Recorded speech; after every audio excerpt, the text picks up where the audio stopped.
السلام علیکم، میں ہوں محمد اسرافیل اور آپ دیکھ رہے ہیں میرا یوٹیوب چینل فقط جانکاری۔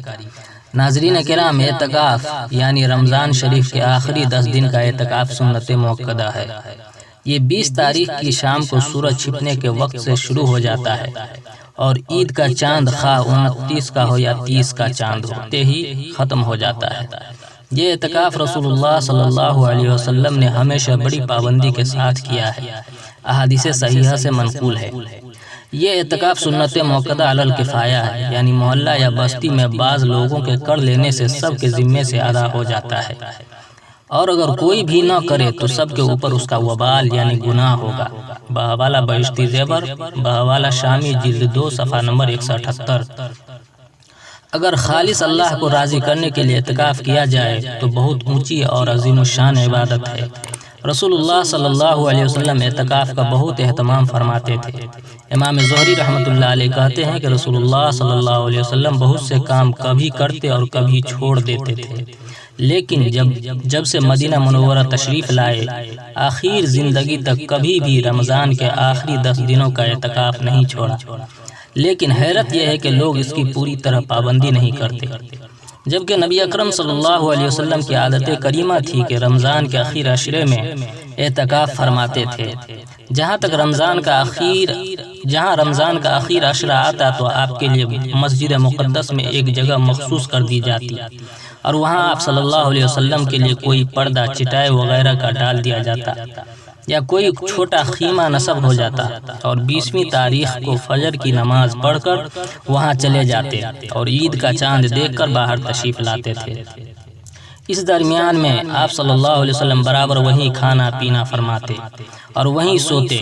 آپ کی ازواج مطہرات میں سے جس کو آپ کی زیارت مقصود ہوتی وہیں چلی جاتی اور تھوڑی دیر بیٹھ کر چلی آتی، بغیر کسی شدید ضرورت کے آپ صلی اللہ علیہ وسلم وہاں سے تشریف باہر نہ لاتے۔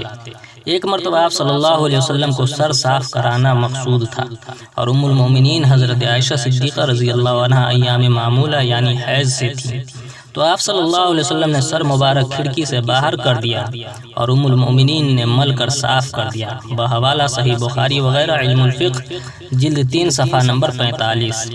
اعتکاف کی سب سے افضل جگہ وہ اعتکاف ہے جو مسجد حرام یعنی مکہ مکرمہ میں کیا جائے، اس کے بعد مسجد نبوی کا مقام ہے، پھر بیت المقدس، اور اس کے بعد اس جامع مسجد کا درجہ ہے جس میں جماعت کا انتظام ہو۔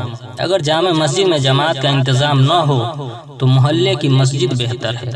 اس کے بعد وہ مسجد جس میں زیادہ جماعت ہوتی ہو۔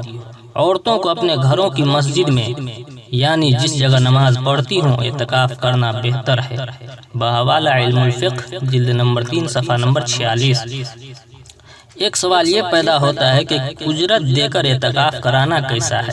تو اس کا جواب یہ ہے کہ اجرت دے کر اعتکاف کرانا جائز نہیں ہے، کیونکہ عبادات کے لیے اجرت دینا اور لینا دونوں ناجائز ہے، جیسا کہ بسوط فی الشامی میں اس کی صراحت موجود ہے۔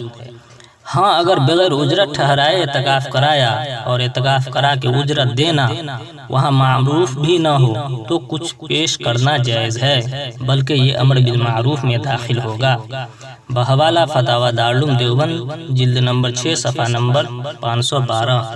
ایک مسئلہ یہ بھی ہے کہ کیا بغیر روزے رکھے اعتکاف صحیح ہے یا نہیں؟ تو اس کا جواب یہ ہے کہ مسنون اعتکاف کے لیے روزہ شرط ہے، لہذا روزے کے بغیر اعتکاف نفلی ہے، مسنون اعتکاف نہیں ہے۔ بحوالہ فتاوی رحیمیہ، جلد نمبر 3، صفحہ نمبر 110۔ بیت الخلاء کے لیے مسجد سے باہر نکلنا، تو اگر شدید ضرورت کے لیے معتکف مسجد سے باہر جائے تو ضرورت سے فارغ ہونے کے بعد وہاں قیام نہ کرے، اور جہاں تک ممکن ہو ایسی جگہ اپنی ضرورت پوری کرے جو اس مسجد سے زیادہ قریب ہو۔ مثلا پاخانہ کے لیے اگر جائے اور اس کا گھر دور ہو اور اس کے کسی دوست وغیرہ کا گھر قریب ہو تو وہیں جائیں۔ ہاں، اگر اس کی طبیعت اپنے گھر سے مانوس ہو اور دوسری جگہ جانے سے اس کی ضرورت رفع نہ ہوتی ہو تو پھر جائز ہے۔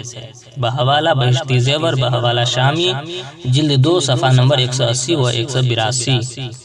معتکف کا نماز جنازہ کے لیے نکلنا، تو جنازے کی نماز پڑھنے کی جگہ اگر مسجد سے خارج ہو تو اعتکاف ٹوٹ جائے گا اور کم از کم 1 دن کی قضا لازم ہوگی۔ ہمت ہو تو پورے 10 دن کی قضا کرے، اس میں زیادہ احتیاط ہے۔ جنازے کی نماز کے لیے نکلنا حاجت شرعیہ میں داخل نہیں ہے۔